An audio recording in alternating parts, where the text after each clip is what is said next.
Sukad pa sa una, ako nangandoy nga makahawas sa kalisod sa panginabuhi.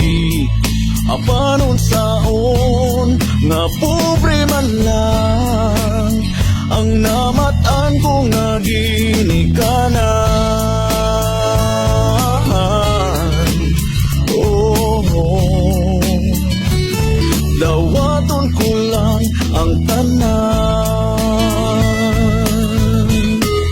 Apan bisan pa ianang tanan, nagmalipayon ang akong nanay, tatay, igsuon. Ang importante nga simple ka lang, basta mo salik sa kahit asan.